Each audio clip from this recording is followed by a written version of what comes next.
आज है बुधवार और बुधवार की मैं आपको कथा सुनाना चाहती हूँ। तो लो सारे सारे बहन भाई बेटा बेटी सारे सुनो।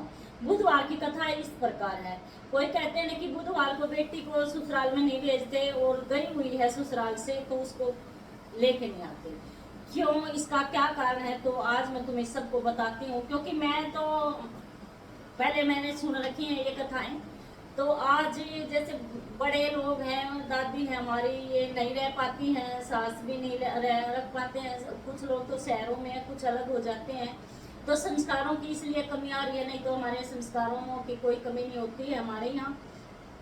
तो ले देखियो, आप सुनियो, बुधवार को बेटी को विदा क्यों नहीं किया जाता। तो एक बार न बुधवार के दिन एक जमाई था, वो अपने ससुराल में गया हुआ था। तो कहने लगा, उसको पता नहीं एकदम आई इच्छा कि मैं तो आज ही लेकर के जाऊंगा अपनी पत्नी को। तो उन्होंने बहुत समझाया कि बेटा आज आप नहीं ले जा सकते, आज बुधवार का दिन है, तो बुधवार को नहीं लेके जाते। लेकिन वो नहीं माना, जिद करता रहा। तो माता पिता को झुकना पड़ता अपने दामाद के सामने भी। तो कहने लगे, चल बेटा नहीं मानता है तो ठीक है, आप ले जाओ, लेकिन ऐसे लेके नहीं जाते हैं। तो लेके चला गया। तो रास्ते में पत्नी बोलती है उसे कि मेरे को प्यास लगी है बड़े जोरों की। उसको सच में ही प्यास लगी थी जोर से। तो कहने लगा, ठीक है, मैं आपके लिए पानी लेने के लिए जाता हूँ। वो उसके लिए पानी लेने के लिए उतर करके चला जाता है। तो पहले किस में जाते थे, बसों में नहीं जाते थे, अपने गाड़ी में जाते थे, रथ में जाते थे। तो उन्होंने विश्राम किया छाया में बैठ करके, और वह चले गए उतर के। चला गया उतर के। तो कहने लगा, फिर वो लिया पानी भर के लिया। तो बुधवार जो बुध महाराज हैं वे आए और उस लड़के का ही रूप धारण किया, उसी तरह पानी लेकर के आए। अपनी उसने उसकी पत्नी को पानी पिला दिया। किसने? बुध महाराज ने। किसको? लड़के की पत्नी को।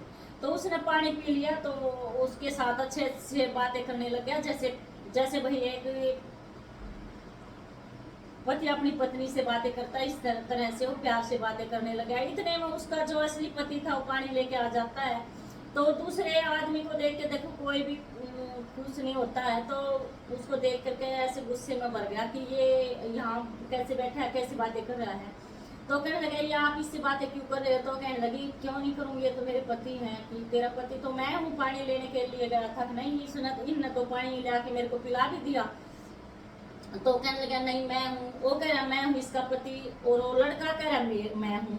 तो देखो, इसमें लड़की की तो कोई भी वो नहीं थी, क्योंकि सेम शिकल थी, वो पहचान नहीं पाई। तो उसे कहने लगे, ये आप बताओ कौन है? तो उसी को कहने लगी, बुध महाराज को, कि यही है मेरे पति। तो लड़के को और भी थोड़ा ऐसा हो गया कि भाई ये क्या हो गया मेरे साथ। उसने वहाँ पे आदमी इकट्ठे किए राजा के पास। पहले राजाओं के पास फैसले होते थे, चौकियों में नहीं। तो वे राजा के पास ले गए। तो राजा बोला, ठीक है, मैं तुम्हें बताता हूँ भाई, एक गुफा बनाओ। गुफा के अंदर बहुत भीड़ी गुफा बनाई, बहुत भीड़ी। तो कह जो भी, क्योंकि वो समझ गए थे आज बुधवार है, कोई न कोई जरूर जंजाल है। तो बोला, जो भी कोई इस गुफा के अंदर, में इतना सुरंग था, इस गुफा के अंदर घुस जाएगा, जो गड्ढा खदवा था, मुंह उसका इतना सरका था, उसी की पत्नी वही लेकर के जाएगा। तो बोला, ठीक है। तो वो लड़का तो बेचारा खड़ा होकर रोने लगा कि मैं तो कैसे घुसूं। लेकिन वो तो बुध महाराज थे, वो तो अब उनको डराने के लिए आए थे, नहीं तो वो उस गुफा से भी निकल सकते थे, वो तो भगवान है।